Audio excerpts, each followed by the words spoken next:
determinăm numărul natural n pentru care are loc inegalitatea 3 la n plus 1 strict mai mic ca 57 strict mai mic ca 3 la n plus 2. Am rescris această inegalitate. Ce înțelegem din ea? Iată că trebuie să-l încadrăm pe 57 între două puteri care au baza 3, iar exponenții sunt numere consecutive. Haideți să notăm care sunt puterile lui 3, câteva dintre ele. 3 la a întâia, 3 la a doua, 3 la a treia, 3 la a patra, 3 la a cincea și așa mai departe. Am notat puteri cu exponenți consecutivi. 3 la a întâia este 3, 3 la a doua 9, 3 la a treia 27, 3 la a patra 81, aici 3 la a cincea este 243, etc. Bun.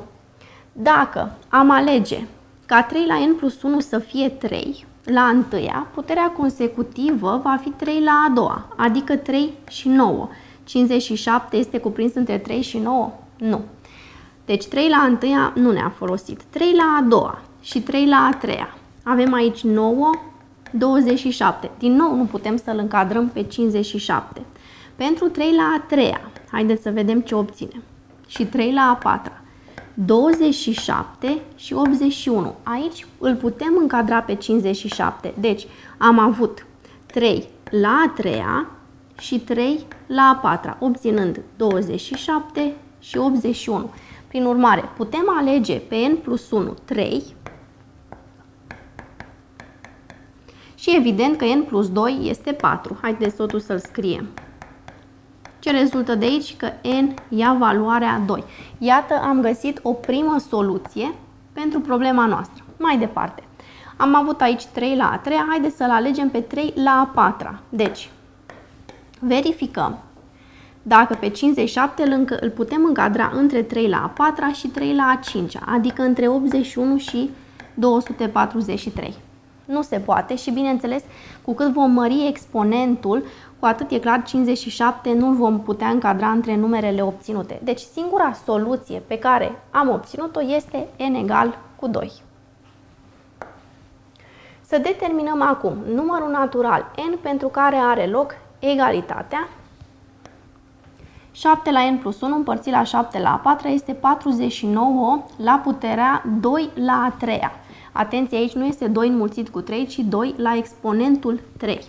Haideți să aducem la o formă mai simplă această egalitate, având aici o împărțire de puteri care au aceeași bază. Copiem baza și ce facem cu exponenții? Îi scădem. n plus 1 minus 4 va fi egal cu, cum avem aici baza 7, să-l scriem pe 49 astfel încât să obținem tot baza 7.